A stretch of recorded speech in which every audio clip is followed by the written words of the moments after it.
You're saying that it would be a classic case of fraudulent inducement. Yeah, I think so. To his sponsors. That's right. That's right. When Lance Armstrong entered into all of these sponsorship agreements, he portrayed himself as above all of the drug scandals that tainted other riders and other athletes.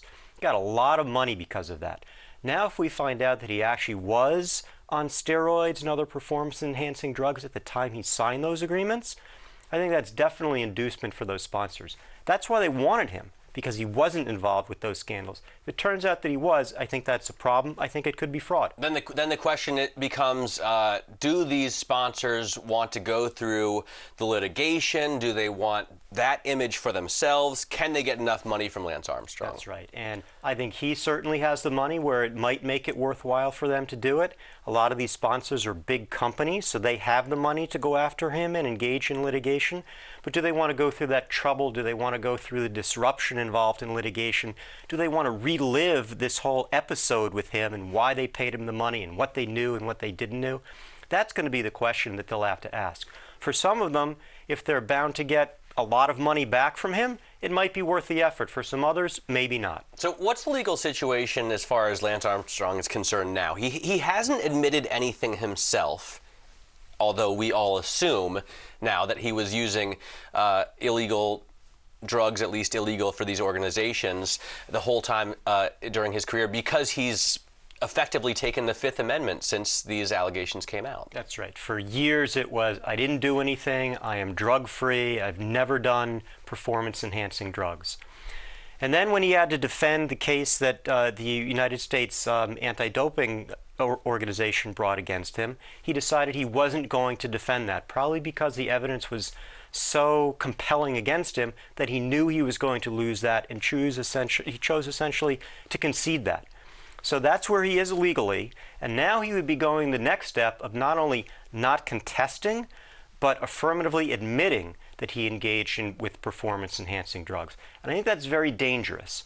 It's one thing just to not say anything, although that raises a lot of implications of guilt. It's quite another to affirmatively say, yes, I did these things. I think that opens him up to tremendous possibility of lawsuits by the sponsors, as we've mentioned. I think that's very dangerous to go down that route.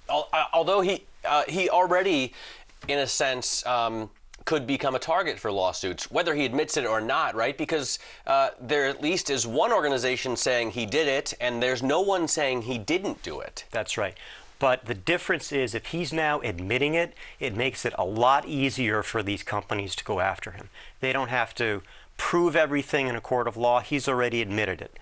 They don't have to go through all of the obstacles that you would have to go through as a plaintiff in a litigation to prove fraud. It's a very high standard to prove fraud. He's making it easy for those companies.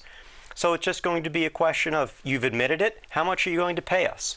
And again, that really opens the door to claims against him. And just to be clear, there's no legal reason, there's no compelling reason for him to admit it, right? I mean, there's no kind of plea bargaining with the anti-doping organization, because he would have to, even if he admitted it, serve an 8-year ban, then he would be 50. Right. There's nothing that we know of. We don't know if there are negotiations behind the scene. We haven't heard of anything like that.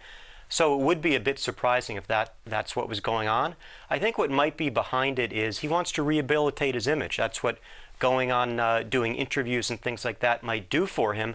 And he'll say, I'm sorry, America loves to give people a second chance. He was a hero in many ways based on surviving cancer and creating his Livestrong Foundation. He wants to rehabilitate that image, say I'm sorry, move on with his life, maybe somehow demonstrate that he's worthy of having endorsements, or otherwise be a good citizen.